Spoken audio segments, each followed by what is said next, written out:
तेजस्वी यादव ने अब इसे पिछड़ा विरोधी बताया है केंद्र सरकार को इसे लेकर के, इसे आप कैसे देखते हैं?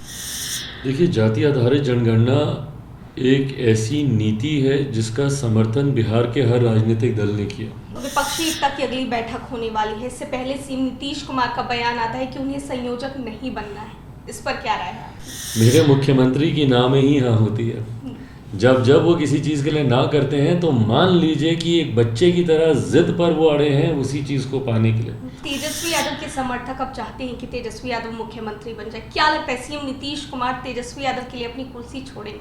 आई हैव नो आइडिया, और ना ये मेरी प्राथमिकताओं में है, ना ये मेरी चिंताओं में है। एनडीए में आप अब शामिल हो चुके हैं और हमेशा से बीजेपी के सपोर्टर रहे हैं, मोदी का हनुमान अपने आप को बताते आए हैं, लेकिन आपके विरोधी बार बार ये कहते नहीं थकते हैं कि उस वक्त चिराग पासवान को वो याद नहीं आ रहा है जब उनका बंगला खाली कराया गया था। जो लोग सवाल कर रहे हैं उनको तो सवाल पूछने का हक ही नहीं बनता है, बट आम बोलचाल की भाषा में पलटूराम शब्द का इस्तेमाल इन्हीं लोगों के लिए किया जाता है। चाचा पशुपति पारस से जब से आप एनडीए की बैठक में मिले, उनके पांव छूकर उनका आशीर्वाद लिया, तब से आपका तो सॉफ्ट कॉर्नर उनके प्रति दिख रहा है, लेकिन चाचा पशुपति पारस कई तरह के आरोप जो है वो लगाते हुए नजर आ रहे हैं। मेरा सॉफ्ट कॉर्नर उनके लिए हमेशा से रहा है, क्योंकि मैंने हमेशा उस रिश्ते का सम्मान किया है। क्योंकि अगर आज मेरे पिता जीवित होते तो भले वो मुझसे कितना भी नाराज़ होते, क्या वो यही सब मेरे साथ करते जो मेरे चाचा कर रहे हैं? क्या वो मुझ पर अपनी हत्या का आरोप लगाते?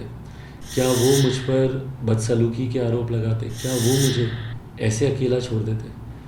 तो भारतीय जनता पार्टी, हाँ बिल्कुल, मैंने उस वक्त सहमति दी थी, बीजेपी ने प्रयास किया तो मैंने सहमति दी थी कि बिल्कुल क्यों नहीं, मुझसे बड़े हैं, अगर वो साथ आना चाहें तो ज़रूर वो आए, पर उस वक्त भी उन्होंने मना कर दिया था। हाजीपुर सीट को लेकर कब तक चिराग पासवान क्लियर करेंगे सारी चीज़? हाजीपुर की सीट ऑलमोस्ट क्लियर ही है, लोक जनशक्ति पार्टी रामविलास वहाँ से चुनाव लड़े।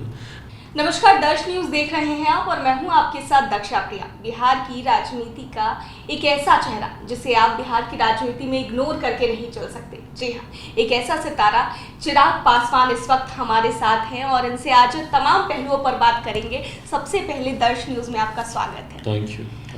चिराग जी, आज तमाम मुद्दों पर बातचीत करेंगे। सबसे पहला सवाल है जातीय जनगणना को लेकर। जिस तरीके से जातीय गणना हो रही है, इसको लेकर के अब केंद्र सरकार ने अपना पक्ष जो है वो सुप्रीम कोर्ट में रखा है, लेकिन तेजस्वी यादव ने अब इसे पिछड़ा विरोधी बताया है केंद्र सरकार को इसे लेकर के, इसे आप कैसे देखते हैं?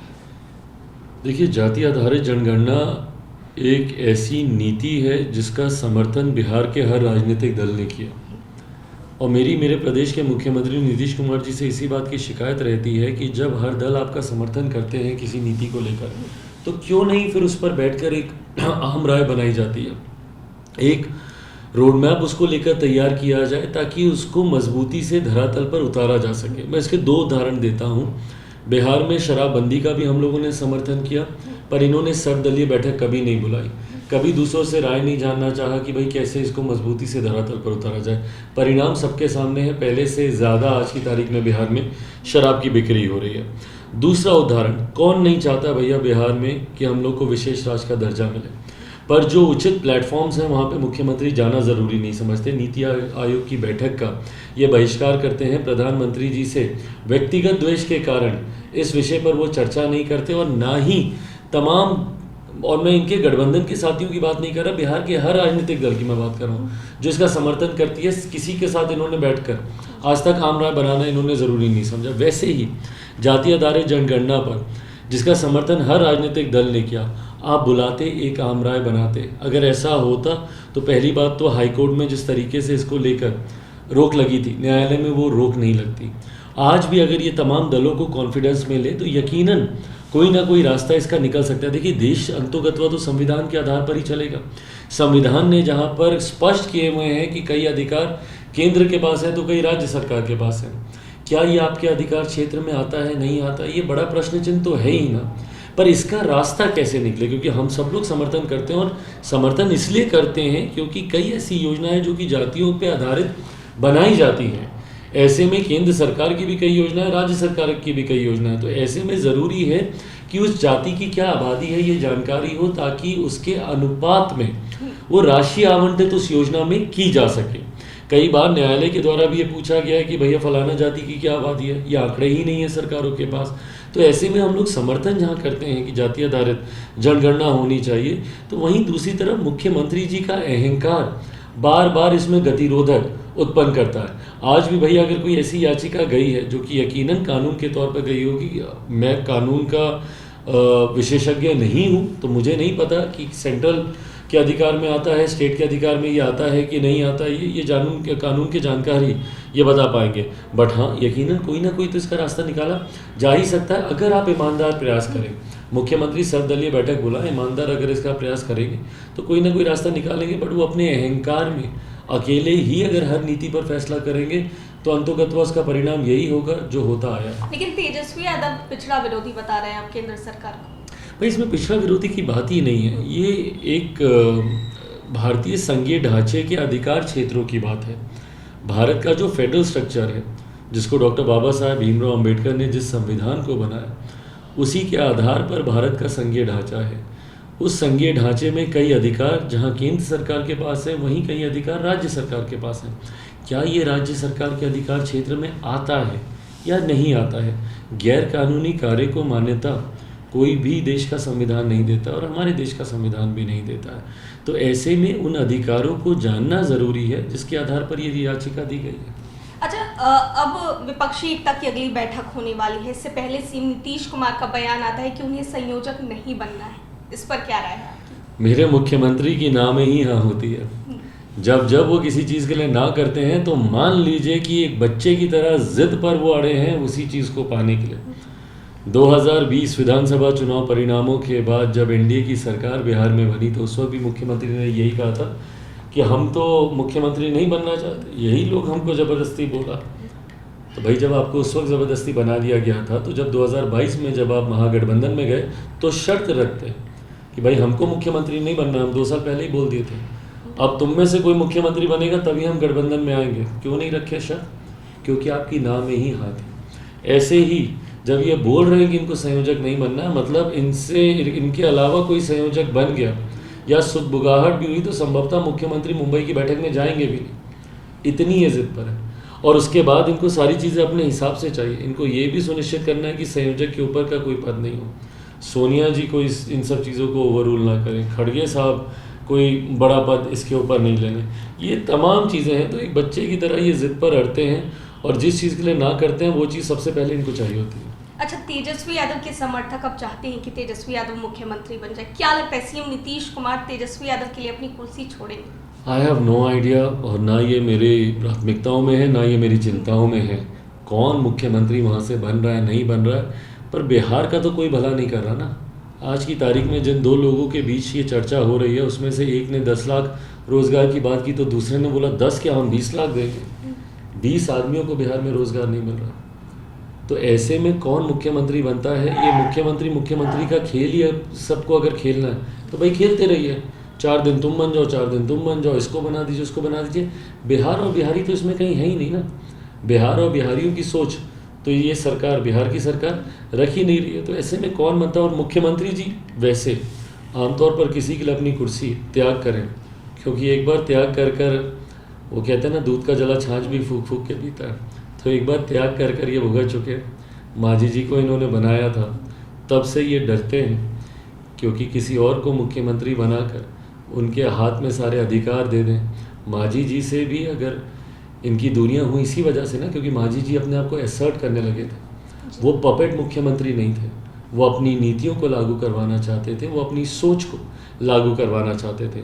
और क्योंकि वो उनके कंट्रोल में नहीं थे, तो ऐसे में एक बार ये कंट्रोल किसी और के हाथ में देकर पछता चुके हैं, तो ऐसे में दोबारा किसी को देंगे लगता नहीं है। अच्छा, एनडीए की बात करते हैं। जहाँ तक एनडीए में आप अब शामिल हो चुके हैं और हमेशा से बीजेपी के सपोर्टर रहे हैं, मोदी का हनुमान अपने आप को बताते आए हैं, लेकिन आपके विरोधी बार बार ये कहते नहीं थकते हैं कि उस वक्त चिराग पासवान को वो याद नहीं आ रहा है जब उनका बंगला खाली कराया गया था, उनके पिता की तस्वीरें निकाल कर बाहर रख दी गई थी। ये बार बार सवाल उठता रहा है।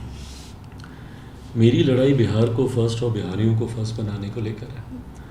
मेरी लड़ाई चिराग पासवान को फर्स्ट, चिराग पासवान के बंगले को फर्स्ट, मेरे घर को फर्स्ट, मेरे परिवार को फर्स्ट, ये लड़ाई मैं नहीं लड़ रहा हूँ। मेरी लड़ाई एक बंगला गाड़ी को लेकर नहीं है भैया। मेरी बड़ी लड़ाई है बिहार के हित, बिहारियों के हित को लेकर लड़ाई। और जो लोग सवाल कर रहे हैं उनको तो सवाल पूछने का हक ही नहीं बनता है, क्योंकि ये लोग, मैं उस शब्द से परहेज़ करता हूँ, बट आम बोलचाल की भाषा में पलटूराम शब्द का इस्तेमाल इन्हीं लोगों के लिए किया जाता है। जो मुख्यमंत्री जंगल राज का विकल्प बनकर आए थे, आज उसी के साथ उन्होंने हाथ मिलाकर वो सरकार चला रहे हैं। जिन लोगों ने नो एंट्री का बोर्ड मुख्यमंत्री जी के लिए अपने घर के बाहर लगाया था, आज उन्हीं के साथ मिलकर वो सरकार का हिस्सा बने हुए हैं। चिराग पासवान में कम से कम इतनी हिम्मत तो रही कि अपनी नीतियों पे वो अड़ा रहा। मुख्यमंत्री नीतीश कुमार जी का विरोध किया, करता हूँ, करता रहूँगा। 2020 में अकेले चुनाव लड़ा, पर किसी से समझौता चिराग पासवान ने नहीं किया। भाई 2020 में अगर मुझे समझौता ही करना होता, सबसे पहले तो मैं इन्हीं से कर लेता।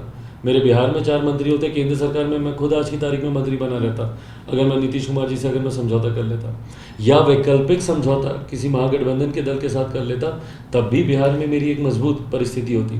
पर वो समझौते होते ना, वो समझौते मैंने तब किए। मैं तब भी अपनी नीति सिद्धांतों पर अड़ा रहा, मैं आज भी अड़ा रहा। और मैं पुनः स्पष्ट कर दूँ, मेरी लड़ाई बंगले गाड़ी को लेकर नहीं है, बिहार और बिहारियों को लेकर।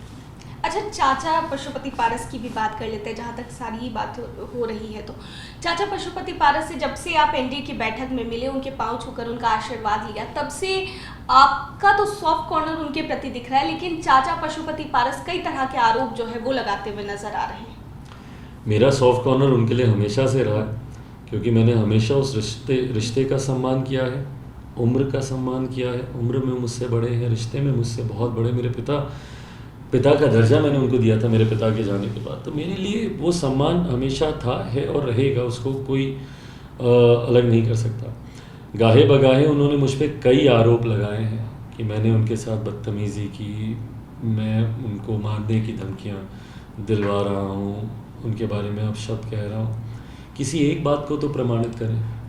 इस बार भी ये गंभीर विषय है, अगर किसी ने भी उनको धमकी दी है, मेरे चाचा हैं, सिर्फ इसलिए नहीं, किसी भी बिहारी के साथ अगर ऐसी घटना होती है तो वो चिंता का विषय। उन्होंने कहा कि चिराग पासवान का नाम लेकर बिल्कुल। और मैंने इस बात का आग्रह किया, और बल्कि वो कहेंगे तो मैं अपनी तरफ से पत्र भी लिख के देने को तैयार हूँ कि भाई केंद्र सरकार और राज्य सरकार दोनों इसकी जाँच करें। और कहीं पे भी चिराग पासवान, मैं कभी भी मुझे हंसी आती है इस बात को लेकर, मैं इन सब चीज़ों से बहुत आगे निकल गया हूँ। मेरे लिए अब ये बातें मायने ही नहीं रखती। आज भी मेरे चाचा जो बात करते हैं वो 2 साल पहले की बातें करते हैं, और वो 2 साल से उसी बात को ही बोलते जाते हैं। दल टूटता है तो दिल टूटता है, दल मिलता है दिल नहीं मिलता, वही बातें, वही चीज़ रिपीट मोड पर है, वही इको करता जा रहा है। मैं इन सब से बहुत आगे निकल गया हूँ। आखिरी बार आपने मुझे कब देखा कि मैंने कोई प्रेस कॉन्फ्रेंस से उन्हीं को लेकर, या प्रेस कॉन्फ्रेंसेस में मैंने उनकी चर्चा मैं नहीं करता हूँ। वो अपनी स्पेस में अपना काम करें, मैं अपनी स्पेस में मैं अपना काम कर रहा हूँ। मेरा कोई दिन ऐसा नहीं है जब मैं बिहार के किसी न किसी ज़िले में नहीं हूँ। कल मैं 3 ज़िले में था। कल मेरा आरा में, नालंदा में, मोकामा में मेरा कार्यक्रम था। अभी मुजफ्फरपुर जा रहा हूँ।